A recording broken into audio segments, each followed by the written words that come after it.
A reading from Genesis. After these things, God tested Abraham. He said to him, "Abraham." And he said, "Here I am." He said, "Take your son, your only son Isaac, whom you love, and go to the land of Moriah and offer him there as a burnt offering on one of the mountains that I shall show you."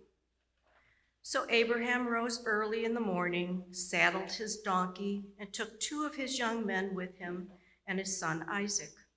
He cut the wood for the burnt offering and set out and went to the place in the distance that God had shown him. On the 3rd day, Abraham looked up and saw the place far away. Then Abraham said to his young men, "Stay here with the donkey. The boy and I will go over there. We will worship, and then we will come back to you." Abraham took the wood of the burnt offering and laid it on his son Isaac, and he himself carried the fire and the knife. And the 2 of them walked on together. Isaac said to his father Abraham, "Father," and he said, "Here I am, son." He said, "The fire and the wood are here, but where is the lamb for a burnt offering?" Abraham said, "God himself will provide the lamb for a burnt offering, my son." And the 2 of them walked on together. When they came to the place that God had shown him, Abraham built an altar there and laid the wood in order. He bound his son Isaac and laid him on the altar on top of the wood. Then Abraham reached out his hand and took the knife to kill his son. But the angel of the Lord called to him from heaven and said, "Abraham, Abraham." And he said, "Here I am." He said, "Do not lay your hand on the boy or do anything to him, for now I know that you fear God, since you have not withheld your son, your only son, from me." And Abraham looked up and saw a ram caught in a thicket by its horns. Abraham went and took the ram and offered it up as a burnt offering instead of his son. So Abraham called that place, "The Lord will provide." As it is said to this day, "On the mount of the Lord it shall be provided." The word of the Lord. Thanks be to God. A reading from Hebrews. But when Christ came as a high priest of the good things that have come, then through the greater and more perfect tent, not made with hands, that is, not of this creation, he entered once for all into the holy place, not with the blood of goats and calves, but with his own blood, thus obtaining eternal redemption. For if the blood of goats and bulls and the sprinkling of the ashes of a heifer sanctifies those who have been defiled so that their flesh is purified, how much more will the blood of Christ, who through the eternal Spirit offered himself without blemish to God, purify our conscience from dead works to worship the living God?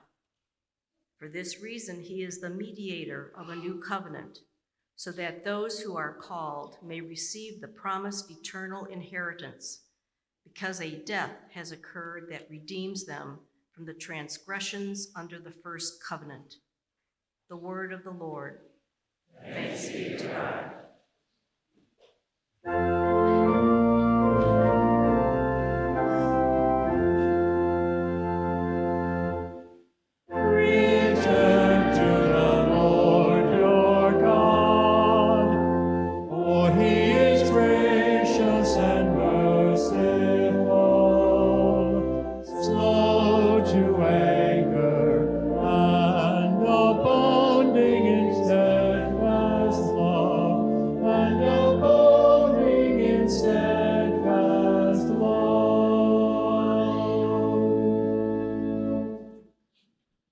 Gospel according to John. Which of you convicts me of sin? If I tell the truth, why do you not believe me? Whoever is from God hears the words of God. The reason you do not hear them is you are not from God. The Jews answered him, "Are we not right in saying that you are a Samaritan and have a demon? Jesus answered, I do not have a demon, but I honor my Father, and you dishonor me. Yet I do not seek my own glory. There is one who seeks it, and he is the judge. Very truly, I tell you, whoever keeps my word will never see death. The Jews said to him, Now we know that you have a demon. Abraham died, and so did the prophets. Yet you say, whoever keeps my word will never taste death. Are you greater than our father Abraham, who died? The prophets also died. Who do you claim to be? Jesus answered, If I glorify myself, my glory means nothing. It is my Father who glorifies me. He of whom you say he is our God, though you do not know him. But I know him. If I would say what I do not know him, I would be a liar like you. But I do know him, and I keep his word. Your ancestor Abraham rejoiced that he would see my day. He saw it and was glad. Then the Jews said to him, You are not yet 50 years old, and you have seen Abraham? Jesus said to them, Very truly I tell you, before Abraham was, I am. So they picked up stones to throw at him. But Jesus hid himself and went out to the temple. The gospel of the Lord. Praise to you, O Christ. I'd like to now ask any children to come forward.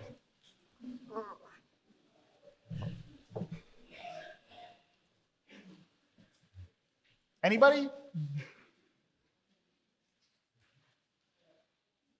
Okay.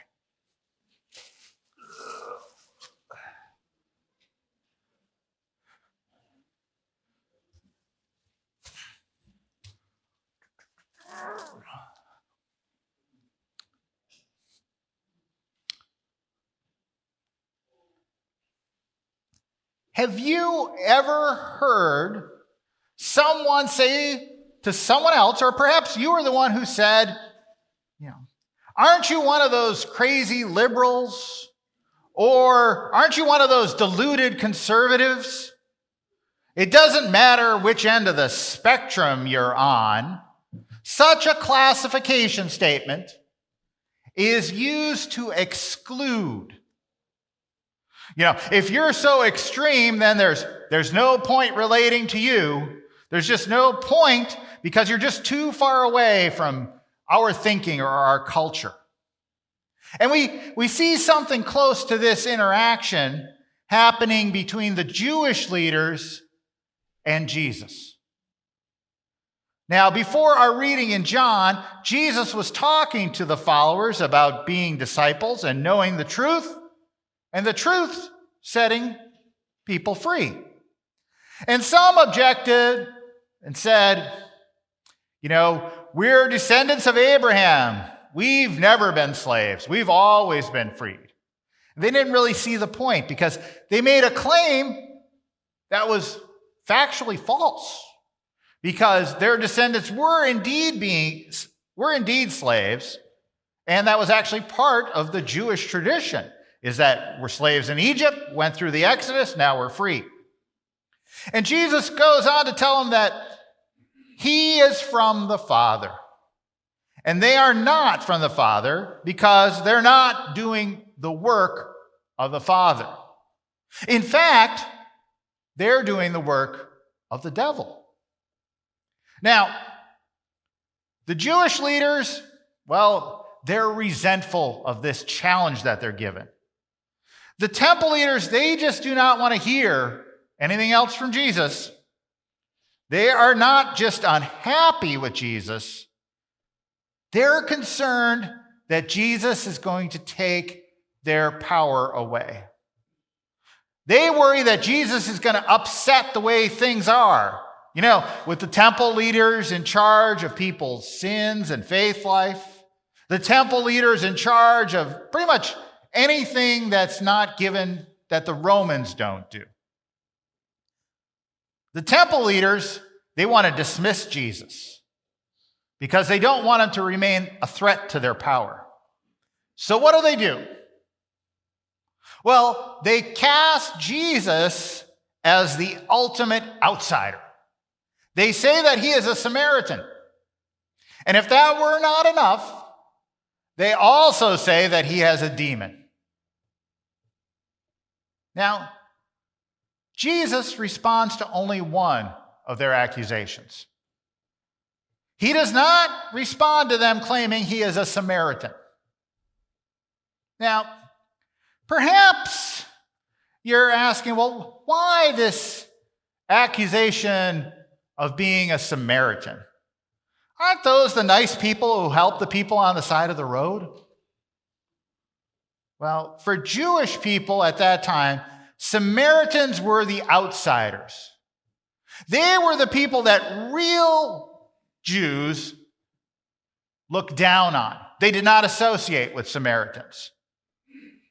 The Samaritans, well, they didn't worship correctly. The Samaritans didn't even worship in the right place. And their history included all this intermixing with other nations that were former oppressors. Didn't want anything to do with Samaritans. Calling Jesus a Samaritan was a way to say that nothing Jesus said was valid because of who he was, if they said he was a Samaritan. In our context today, it would be like calling someone an illegal alien to make their existence invalid. Now, Jesus does not take the bait of the Jewish leaders in throwing his legitimacy into the mix. He simply rebukes the allegation that he has a demon. Jesus tells them, whoever keeps his word will never see death. Okay. The Jewish leaders push back again. They push back again with Abraham, the father of the faith. They ask Jesus, are you greater than Abraham? And they also point out that, you're talking about this never dying. Well, Abraham and the other prophets, they died. But yet you're claiming about a life beyond death. And Jesus goes on to focus on the Father, telling the leaders that, he could glorify himself, but that would mean nothing. It's the Father that is the focus. I think one of the message we see in Jesus' interaction with the Jewish leaders is Jesus wants to share the love and truth and to offer life from God. Life from God the Father to the Jewish leaders. But the Jewish leaders are afraid of losing power, and they point to Abraham and say, no, we got everything we want here. Do not be messing with what's going on. Don't upset our boat. We're driving. We're in charge. Jesus was offering something more, something bigger, something better. But those in power wanted to keep things the way they were, and they wanted to cling to Abraham as the person and the symbol. Now, we do a similar thing in our world with a different Abraham of our past. People will compare presidents and politicians to Abraham Lincoln. And we can get in trouble if we hold the example of people just too high and leave these exemplary people, we leave their lives unexamined, we get into trouble. I think we could consider these exemplary lives and find the good, the truth, but also learn from the mistakes to find areas that, we too can transform our lives. That being said, let's dig a little deeper into what we know about Abraham, the father of Judaism, Christianity, and Islam, not the U.S. president. The Abraham of the Bible was a great example of faith. Abraham followed God's call from this probably fairly stable life in the ancient world to a new place with only a promise. Only a promise. He had no map. He had no advanced contacts. There were no brochures of what it looked like. But Abraham, for all his deeds and speeches and promises, he made a great example of faith. But he was still very much human with faults. When it came to relationship with his wife and his household, he did not always do the right thing. There was often a lack of, let's say, moral conviction going on with Abraham. Abraham told other kings that his wife, oh, that's not my wife. And he did this twice to save and ingratiate himself. And Abraham ignored the domestic conflict between his wife and her servant and his son, and continued to ignore it as Hagar and Ishmael were banished from the camp. So I ask you to consider Abraham in all his human glory and human frailty as we enter into our Genesis story for today. Today we have one of the most challenging and disturbing stories of the whole Bible. We have a reading that is not just confusing, but a reading that makes the reader question why, and question what kind of God is this, and what kind of father is this. So we're going to start with a little background of the story. Abraham needs a son. A son was the destiny. Nothing was more important than a son. For a son was the way that God's promise to Abraham to be the father of nations could be fulfilled. You see, Abraham knew of no other way to fulfill this promise. And Abraham had a son, Ishmael, but that son was sent away because of that domestic drama that we just talked about. In Abraham's mind, God fulfilled the promise through his son Isaac. Now, God wants Abraham to sacrifice this son, this fulfillment of the promise. Now, we can take the human son kind of out of the equation and just look at this as a promise that's threatened. But you know, that doesn't feel real. Because Isaac's life is on the line, and in some ways, Abraham's life is on the line too. So, Abraham hears from God that he's supposed to sacrifice his son. Now, as I said, this is a very difficult and challenging story. And throughout the years, people have looked at this in very many different ways to try and make some sense, to try and dig into this story. And we're going to look at 3 different ways this morning. Now, this is in no way saying that there are only 3 ways to look at this story. There are a number of ways, but we're going to look at 3. Okay? Way 1, our first way we're going to look at it is of Christian symbolism. You see, Abraham is asked to sacrifice his son. And Abraham is going to go through the act, but God stops him. Jesus is also going to be sacrificed, crucified and killed, and God will not stop it. God will not stop it when it's God's own son. God will do what humanity will not do. And more importantly, God will do what God won't let humanity do. God will do it himself. And this is an important and powerful symbol, especially as we're moving to Holy Week right now. God's doing something that humanity can't do. Now, the symbolism is important and beautiful, but it does not take away some of the difficulties of this story. Why did God ask Abraham to go through with this? Wouldn't there be some other way to make the symbol? And did the knife have to be in Abraham's hand? Still, we have difficult questions. And the difficult questions are going to remain. We're not going to finish and, oh, that's great. No, that's not going to happen today. Okay? A second way to look at the story is in comparison to what else is happening in the ancient world at this time. Child sacrifice, especially the firstborn, was done in the ancient world to appease the idol gods.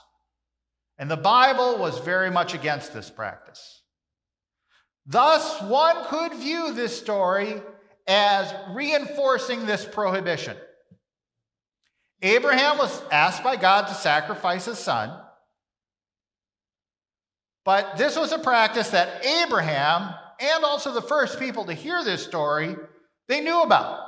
In some ways, it was not surprising that Abraham went along with what he heard from God, because that's what was happening in the world. Okay, God, you want me to sacrifice my son? Well, that's just like all the other peoples do.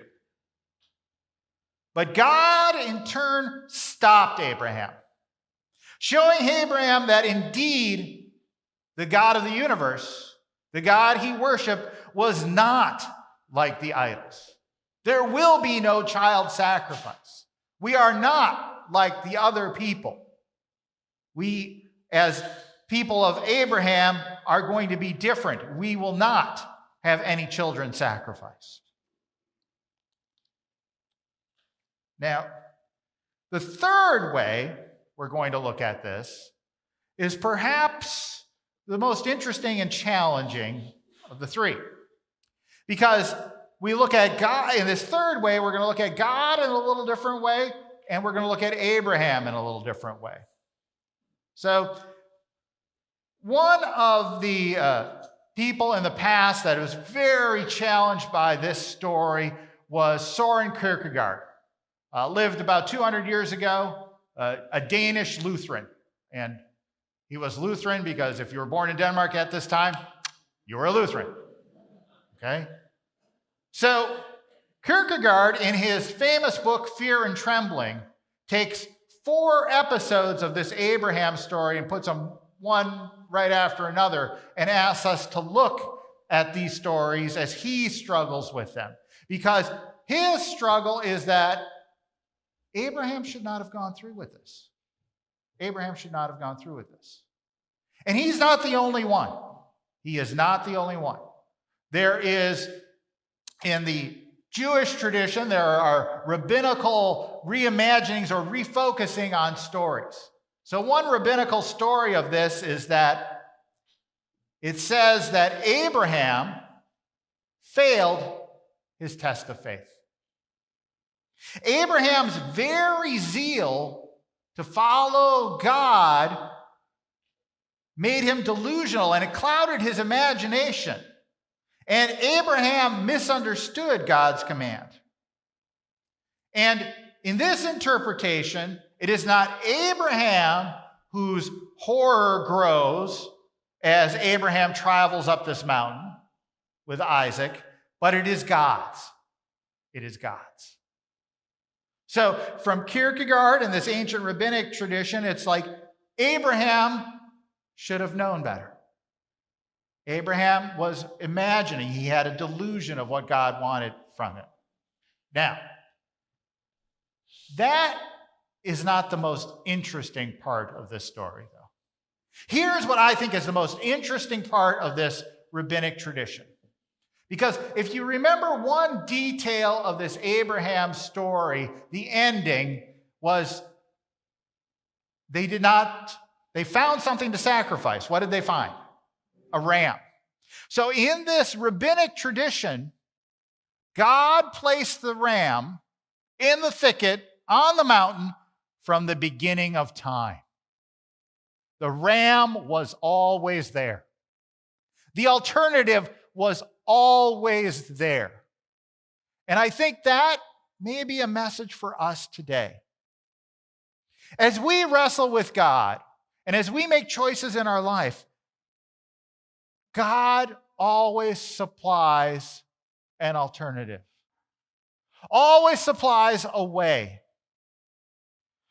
Maybe this week you can reflect on times in your life where maybe you made a decision without realizing that God had an alternative for you. And God still worked it out, but maybe you missed that alternative. Think back to the Jewish leaders. What if instead of trying to hold on to power, they saw Jesus as the other way, the way that God provided for them? Maybe they could then see their place in God's kingdom. And perhaps we can see Jesus as always having another way, always having the way of love, always having the way of justice, always having the way of peace there for us through our entire life. And I invite you to follow Jesus and to find that way. Amen.